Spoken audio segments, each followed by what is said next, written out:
ఓం శ్రీ మహాగణాధిపతయే నమః. శ్రీ గురుభ్యో నమః. మంగళవారం నాడు చవితి తిథి వస్తే దానిని అంగారక చతుర్థి అనే పేరుతో ప్రత్యేకంగా జరుపుకుంటూ ఉంటారు. ఆ రోజున గణపతి ఆరాధన విశేషమైన ఫలితాన్ని ఇస్తుంది అని చెప్పబడుతోంది.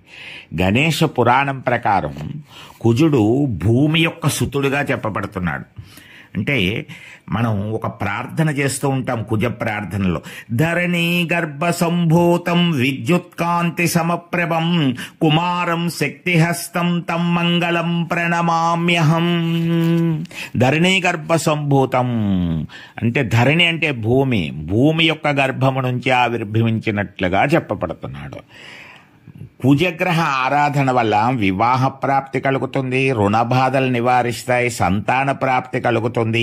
అనేక రకమైనటువంటి సమస్యల నివారణకు కుజగ్రహ ఆరాధన ఉపయోగపడుతూ ఉంటుంది.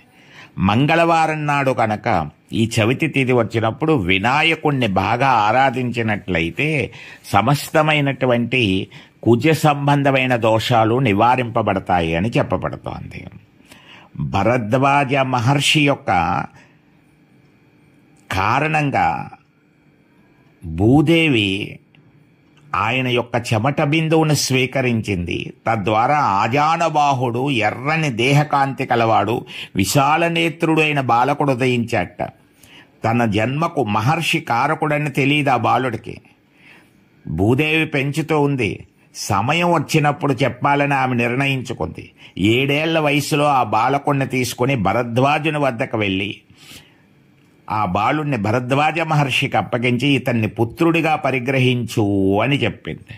అప్పుడు ఆయన సంతోషంతో స్వీకరించి ఉపనయనాది సంస్కారాలు జరిపించి అమోఘ విద్యాప్రాప్తి కలిగించడానికి అవసరమైనటువంటి కార్యక్రమాలన్నీ నిర్వహించాడు ఆయన. అలా చేసి ఆయన గణేశ మంత్రాన్ని ఉపదేశించాట. నాయనా, ఈ గణేశ మంత్రాన్ని స్వామివారి ప్రీతిగా జపించి ఆయన అనుగ్రహం పొంది నీ జన్మం చేసుకో అని సెలవిచ్చాట.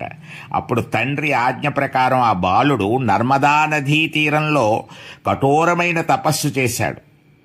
ఒకరోజు మాఘ కృష్ణ చతుర్థి దినాన, అంటే పౌర్ణమి వెళ్ళిన తర్వాత వచ్చినటువంటి అమావాస్య ముందు వచ్చేటువంటి చవితి తిథిలో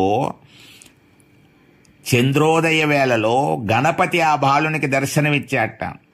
వెంటనే ఆ బాలుడు వినాయకుడిని చాలా భక్తి శ్రద్ధలతో ప్రార్థించినప్పుడు గణపతి ప్రసన్నుడై, నీ స్తోత్రాలకు మెచ్చాను, నీ తపోదీక్షకు మెచ్చాను, నీకు వరం ఈదల్చాను, ఏం కోరిక కావాలి నీకు అని అడిగితే అప్పుడు అతడు, గణనాథ, నీ దర్శన మాత్రాన నా జన్మ చరితార్థమైంది, నాకు కోరికలంటూ ఏమీ లేవు, దేవతాగణాల్లో నేను కూడా ఒకడిగా ఉండేలా నన్ను అనుగ్రహించు అన్నట్ట.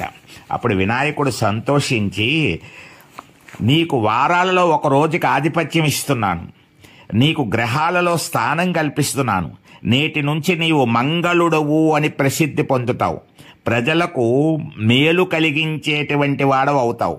మంగళం అంటే మేలు.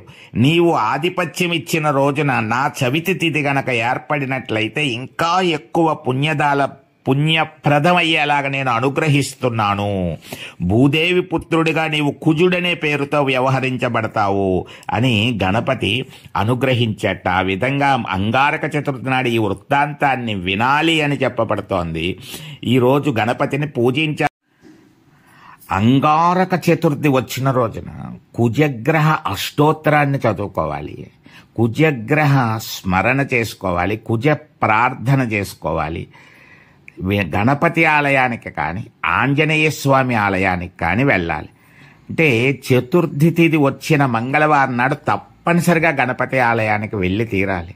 గణపతిని ప్రార్థించాలి. రుణ బాధలు తీరడానికి, సంతాన ప్రాప్తి కలగడానికి, వివాహ ప్రాప్తి కలగడానికి, కోరిన కోరికలు తీరడానికి గణపతికి ఎర్ర రంగు పుష్పాలు సమర్పించాలి, ఎర్ర రంగు పువ్వుల మాలను వేయాలి, ఎరుపు రంగు వస్త్రాన్ని స్వామికి సమర్పించి అలంకరింపజేయాలి.